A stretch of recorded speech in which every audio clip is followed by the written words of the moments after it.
Welcome back. You're watching Business Incorporated live on Channels Television. To our next conversation now. Well, despite being blessed with abundant oil and gas resources, Africa's production has been on the decline, representing a challenge for the continent as it moves to initiate a COVID-19 economic recovery and address the energy poverty. With exploration restricted due to reduced capital for fossil fuel projects and the transition away from hydrocarbons, the continent needs to act now if it's to reap the benefits of its oil and gas. And what are the options? That's the question. Now, let's talk to Bala Zakka, oil and gas analyst, joining us on the program. Great to have you. Thank you. So what would this production underperformance, in Nigeria and other African countries mean for the continent as a whole? Well, the answers are straightforward. If production underperformance is there, I mean, it simply means there will be less revenue generation. It will also mean that, I mean, some of the budget deficit gaps that need to be filled will not be there. And it will also show that, I mean, when Nigeria and other African countries are expected to contribute their own quota, whether as members of a cartel or non-members of a cartel, as far as oil and gas production is concerned, they are not able to meet up. But when you want to talk in the context of Nigeria, it is very, very unfortunate because we know that we have budget deficits and we needed to fill in those gaps. And if we cannot produce enough, it's too bad for us. If we are producing below the OPEC quota, and we should also understand, in the context of Nigeria in particular, apart from crude oil and natural gas, Nigeria is also blessed with what we call condensates. Condensates are like a species of gas, such that if you technically hold the pressure and you allow the temperature to come down, the condensates will shrink, the gas will shrink and become a kind of product, which is a plus for Nigeria, and it is not being monitored by OPEC. So when you have the condensate and the crude oil, Nigeria has so much to gain. But since we are not being able to meet up with the OPEC quota, that's really our internal fault, and it will affect our bridging of our budget deficit, which is very, very unfortunate. Quite.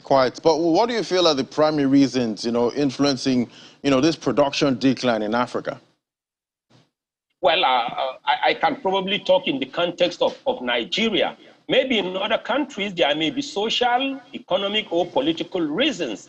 But in the context of Nigeria, I mean, it has to do with what I can technically call business climate hostilities. And a practical example is this.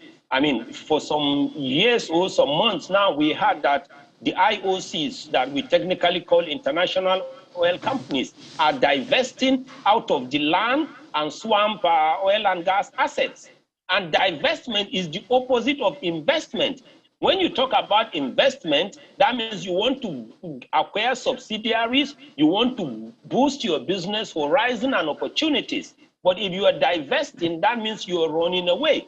So most of these oil and gas majors are actually running away from land and swamp operations. And we have a huge chunk of oil deposit there.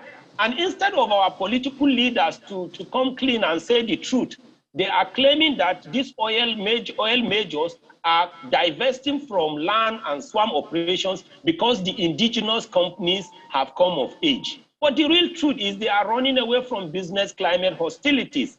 Insecurity is there, problems with the host community is there. I mean, they also have problems of taxes. Even the Petroleum Industry Act. Some of us were saying the president shouldn't be in a rush, to assent to it. It has been passed. Since the Petroleum Industry Bill was passed and it became an act, mention one investor that has come in. So sometimes even our leaders are not being fair.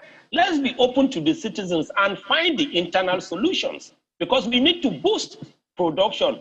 Crude oil today, as we speak, the Bonny Light benchmark or benchmarker is the Brent, which is about more than $80 per barrel. And our benchmark for our budget is just 62. So there is so much to scoop if we can boost back production. Yeah, quite enough to scoop there. But, what can be done to, turn this situation around? What other investments should we be making at this point, seeing that IOCs are divesting? Yeah, okay, let's come out clean, because it's supposed to be a win-win situation. IOCs and responsible oil and gas companies, whether they are local or internationals, are supposed to be business partners. And the relationship is supposed to be mutually beneficial between the investors, whether they are local or international, and the Nigerian government. What we need to do is a congruency of the oil companies and the Nigerian government. And let us find out what are the reasons.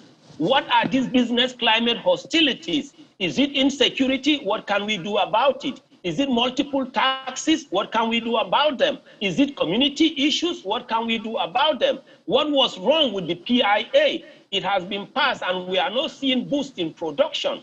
So at the end of the day, as long as they see themselves as partners in progress, it will be good for the oil companies, whether they are local or multinationals. It will also be good for the Nigerian government. At the end of the day, it will boost the aggregate economy of Nigeria. And let's not forget that Africa is looking up to Nigeria to get it right, whether in politics, in oil and gas, in agriculture, in education, and in all ramifications, even in boosting refining products. So our leaders must not forget that they are supposed to lead Africa. And we hope and pray that they will have put their thinking caps and call some of these their partners, call the oil companies, and let them sit on a round table. All we are after as citizens is to have a win-win situation for our Nigerian government and others. All right, Mrs. Zaka, that's a win-win situation. That sounds good for us. All right, Mr. Bala Zaka, oil and gas analyst, thank you so much for coming on the program. Thank you.